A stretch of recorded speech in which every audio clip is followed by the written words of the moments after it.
Hello. Today I'm happy to announce that this Thursday, Bayer will complete the acquisition of Monsanto. This is good news for several reasons. It's first of all good news for our customers, the farmers around the world, no matter what type of agriculture.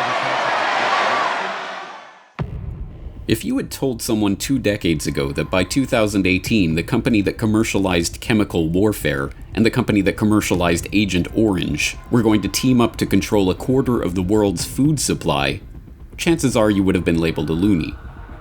Unless your name was Robert P. Shapiro. He was CEO of Monsanto from 1995 to 2000, and in 1999 he told Businessweek that the company's goal was to wed 3 of the largest industries in the world, agriculture, food, and health, that now operate as separate businesses. But there are a set of changes that will lead to their integration. With this month's announcement that Bayer had completed its $63 billion acquisition of Monsanto, it is hard to deny that Shapiro's vision has been realized. Too bad for all of us, that vision is a nightmare. Because, contrary to the feel-good corporate propaganda being churned out by the company's PR department, propaganda that would have you believe that this merger will be good for the environment, for farmers, for ending global hunger, and, incidentally, for lining the pockets of shareholders. These 2 corporate giants are in fact committed to the consolidation and transformation of the world's food supply in the hands of the genetic engineers. Monsanto and Bayer are a match made in hell. This is the Corbett Report. It is hardly surprising that the first thing Bayer did after completing their takeover of Monsanto earlier this month was to announce that they were dropping the Monsanto name, merging the 2 companies' agrochemical divisions under the Bayer Crop Science name. After all, as everyone knows, Monsanto is one of the most hated corporations in the world. In the film Food Evolution, Neil deGrasse Tyson notes that Monsanto is one of the most hated companies in the world. Why do people have such strong feelings toward Monsanto? The worldwide march against Monsanto has drawn hundreds out onto the streets here in New York City, with people seizing the opportunity to voice their concerns and opposition to GMO foods. Why are you here? I am here because I have a loathing hatred for the company Monsanto, which a lot of people don't know that Monsanto is actually just a chemical company and they have no business basically dictating our food supply. New at noon, the city of Seattle is suing biotech giant Monsanto to make it pay for removing cancer-causing chemicals in the water. The city says the company knowingly dumped the compounds in the city's drainage system and the Duwamish River for years. Seattle needs to build a stormwater treatment plant to clean the system. That will cost about $27 million. 6 other major municipalities sued Monsanto as well. Environmental lawyers have begun filing lawsuits against Monsanto for cancer deaths related to their product Roundup. What these lawsuits are showing is an effort both on the part of Monsanto and the U.S. government to minimize the message about the dangers of Roundup in relationship to human cancer. Now your bullseye is on Monsanto. Why is Monsanto so crucial to this fight over seeds? Monsanto is crucial to this fight because they are the biggest seed company now. Monsanto is privatizing the seed. They control 95% of the cotton in India, 90% of the soy in this country. They've taken over most of the seed companies of the world. This hatred of Monsanto is not unreasonable. It is, after all, difficult to think of a company that has ruined the lives of more people around the world, either directly through its coercive and litigious practices against small farmers the world over, or indirectly through the pollution of the food supply with their genetically modified crops. Many are familiar with the company's sordid past, including its role in the development of Agent Orange and its contribution to the epidemic of farmer suicides in India. But in recent years, Monsanto has gained special notoriety for its attempt to push the boundary of patent law in a self-admitted effort to gain a monopoly over the world's food supply. Even worse, Monsanto has, thanks to a revolving door with the highest levels of the US government, been not just evil, but extraordinarily effective in spreading its evil seed around the world. That revolving door has seen literally dozens of top Monsanto executives drift in and out of the US government agencies that, laughably, are said to regulate the agrichemical business, including Dennis DeConcini, the former US Senator who now acts as legislative consultant for Monsanto, Mickey Cantor, the Commerce Secretary under President Clinton who also served on Monsanto's board of directors, Michael Taylor, Obama's deputy FDA commissioner who had previously served as Monsanto's vice president for public policy, Linda Fisher, who was appointed deputy administrator of the EPA in 2001, fresh off a 5-year stint as Monsanto's vice president of government and public affairs, and U.S. Supreme Court Justice Clarence Thomas, who served as a corporate lawyer for Monsanto in the 1970s. These officials have helped smooth the way for Monsanto to achieve a number of key corporate objectives, including the passage of the infamous Monsanto Protection Act in 2013. First off, President Barack Obama recently signed into law what many are calling the Monsanto Protection Act. Monsanto, the world's leading producer of genetically modified food, will benefit greatly from the bill since the legislation gives companies dealing in modified organisms and genetically engineered seeds immunity from federal courts. Nothing creepy about that. The bill states that even if future research shows that GMOs or GE seeds cause major health issues in consumers, the federal courts will have no power to stop their spread, use, or sale. Interesting to note, the bill carrying the Monsanto rider has virtually nothing to do with food, agriculture, or consumer health.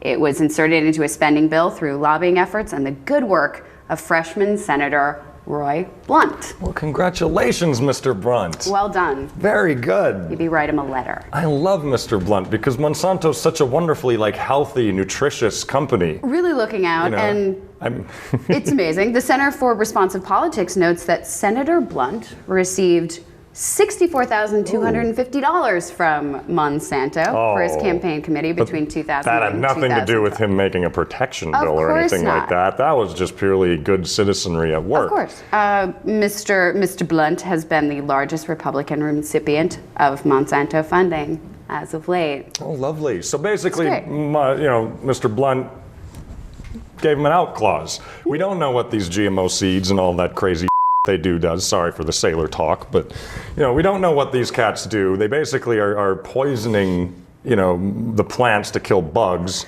And their pesticides are actually killing the bee population. There's research to prove it. And now, because of this law, technically we can't do anything about it. Yeah, we can't go back as citizens. The government can't go back and sue them or hold them accountable for any of the actions that they've done. This is beautiful. This is wonderful politics as usual. The old pay to play kind of technique of we'll give you X amount of dollars, get you elected, and then help us out here. But ironically, of all the corporations in the world, Bayer is one of the few that could compete with Monsanto for its position as the world's most evil company. There are two huge issues with this Bayer-Monsanto merger. The first is that it's going to raise food prices all across the United States and even beyond our borders. Farmers have already experienced a 300% price increase in recent years on everything from seeds to fertilizer, all of which are controlled by Monsanto. And every forecaster is predicting that these prices are going to climb even higher because of this merger. So we're going to have this massive price hike at a time when 14 million Americans have already been unable to provide food for their families. And then we're going to have this ethical problem that's plagued both of these corporations for decades. Let's start with Monsanto. This is a company that produced Agent Orange, which resulted in one of the largest human-induced health epidemics in modern history. They made dioxin, they created and distributed PCBs across the planet, and now pending litigation against them for Roundup is right there. Looking at their rap sheet would scare the heck out of anybody with a brain. They're in the business, actually, really, when you drill down to it, it looks more like a cancer business than anything.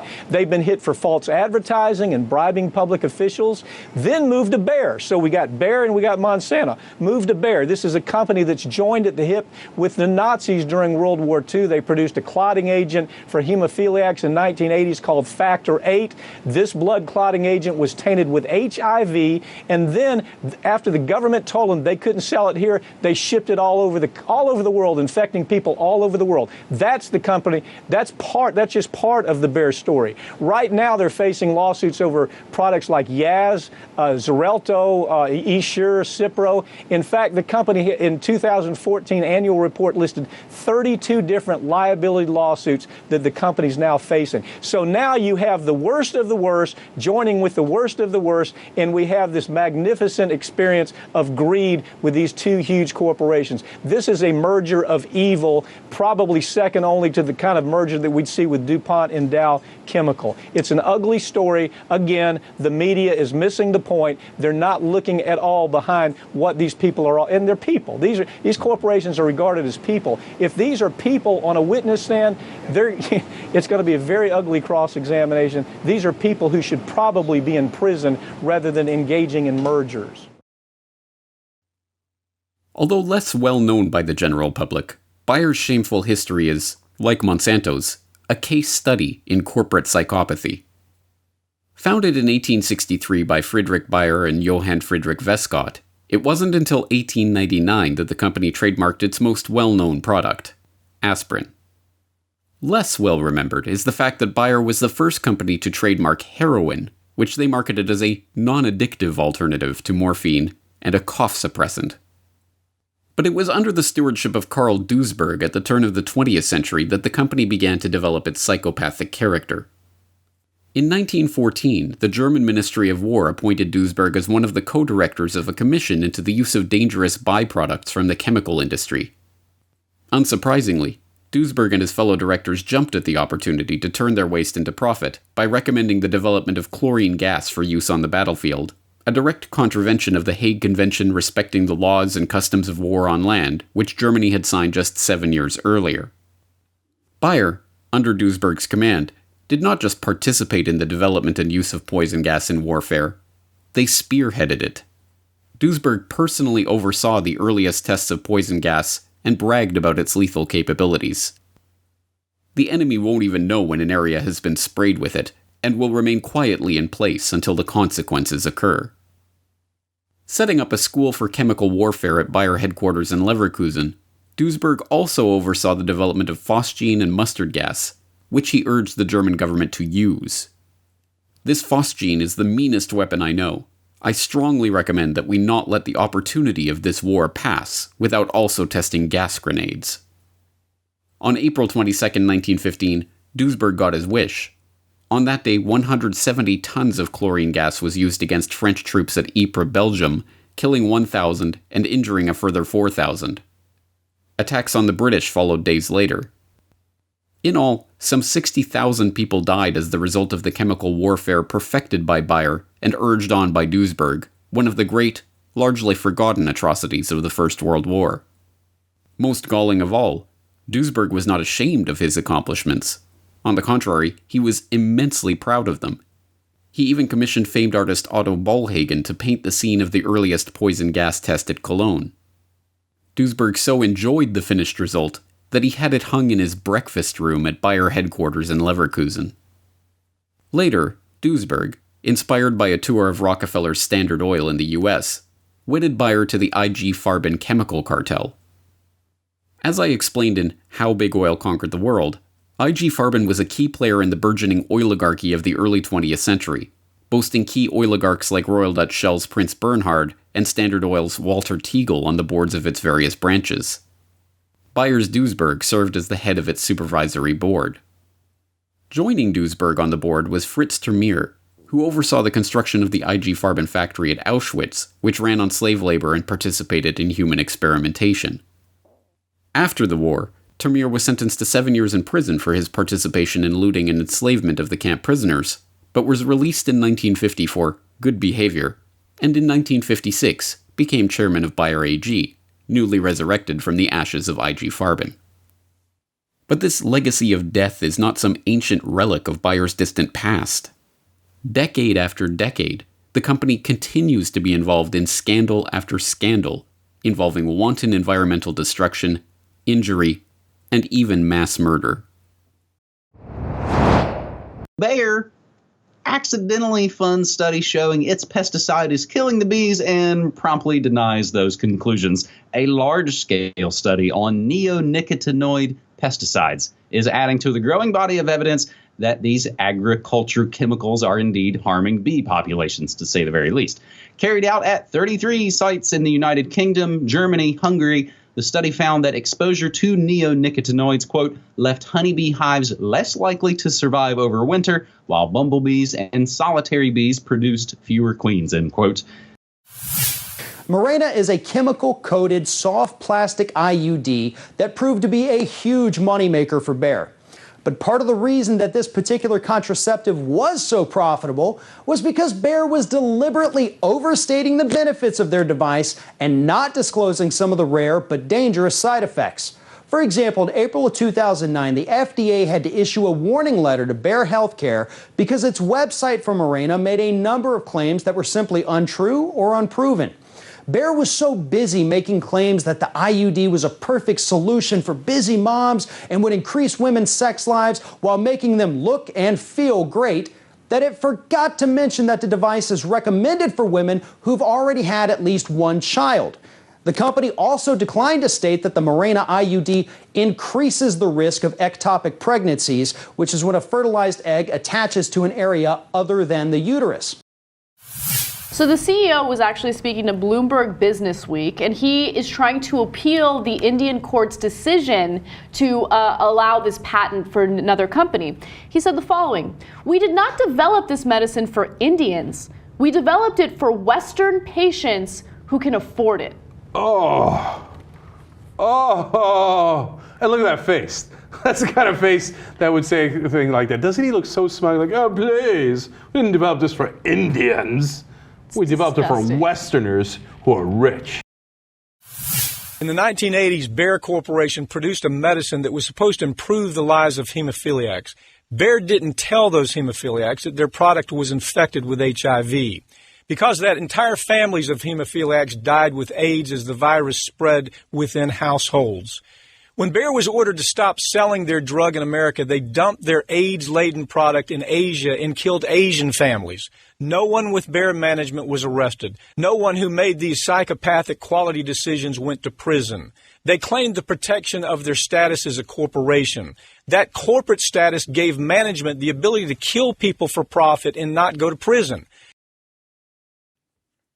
Indeed, it is not difficult to see why these two companies, each one a titan of its respective industry, each one guilty of the most atrocious crimes against humanity and the destruction of the environment, would feel an affinity for each other. But why merge? What does a pharmaceutical giant have to gain from buying out and merging with an agrichemical giant, especially one that carries as much baggage as Monsanto? If the connection between these corporate behemoths seems tenuous, then perhaps the key to understanding it is presented in that 1995 quote from former Monsanto CEO Robert Shapiro. We're talking about three of the largest industries in the world, agriculture, food, and health, that now operate as separate businesses. But there are a set of changes that will lead to their integration. Integration of agriculture, food, and health is the goal, and once that goal is reached, the entire life support system of the human population, including all our food and medicine, will be in the hands of a few megacorporations. Indeed, the history of the production of food and pharmaceuticals has always followed the same trajectory, away from natural, abundant, locally produced organic materials and toward artificial, scarce, factory-produced synthetic alternatives. Control of the global food supply is, needless to say, along with control of money and oil, one of the pillars upon which the globalist oligarchs seek to construct their system of total control. Although there is no proof whatsoever that he said it, the dubious quote sometimes attributed to Henry Kissinger is nonetheless quite true. Who controls the food supply controls the people. Who controls the energy can control whole continents. Who controls money can control the world. The process of consolidating these industries is of course nothing new. In fact, it started long ago. As I explained in How Big Oil Conquered the World, even the current agrochemical industry has to be seen in its historical context as a fusion of the petrochemical fertilizer giants, DuPont, Dow, Hercules Powder, and other businesses in the Standard Oil orbit, with the ABC seed cartel of Archer Daniels Midland, Bunge, Cargill, and Louis Dreyfus. These previously separate fields were gradually consolidated under the flag of agribusiness, itself developed at Harvard Business School in the 1950s with the help of research conducted by Vasily Leontief for the Rockefeller Foundation. And as I also explained in How Big Oil Conquered the World, Big Pharma too was a creation of the same drive toward consolidation and spearheaded by the same people. From the Carnegie and Rockefeller-funded institutionalization of the medical profession, to Standard Oil's role in supplying the petrochemicals for the burgeoning pharmaceutical industry, to the role of Rockefeller Institute researchers like Cornelius Rhodes, who developed chemotherapy from the mustard gas pioneered by Bayer, the overlap of the oligarchical interests in cementing global control has been abundantly clear.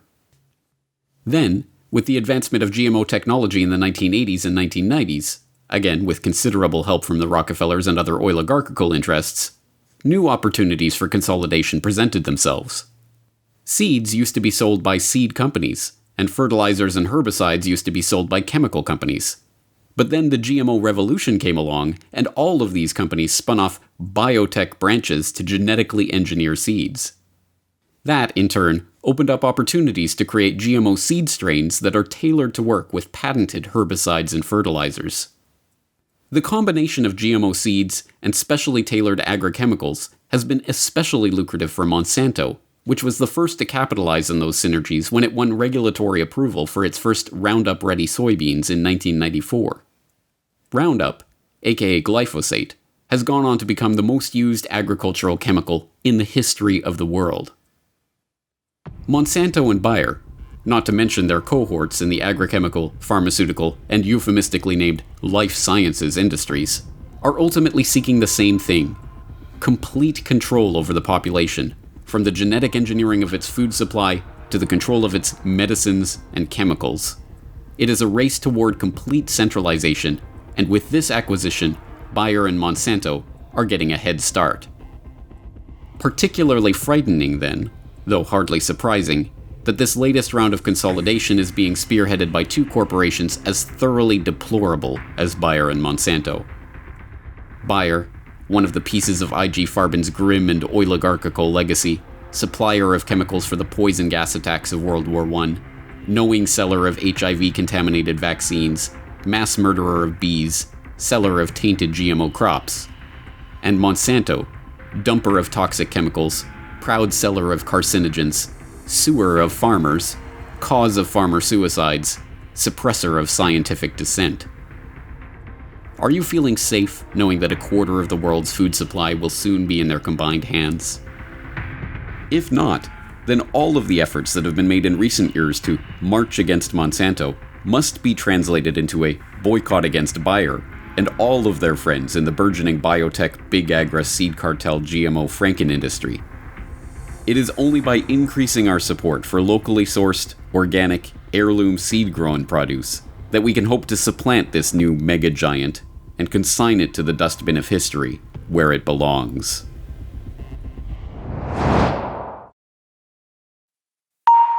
The Corbett Report is brought to you by the Data DVD series. From 2007 to 2016, each set of Data DVDs contains every podcast, every article, every video, and every interview from that year of the website. Celebrate the Corbett Report's decade of alternative media dominance by owning it all, only on these Data DVDs. For more information, please go to corbettreport.com/datadvd.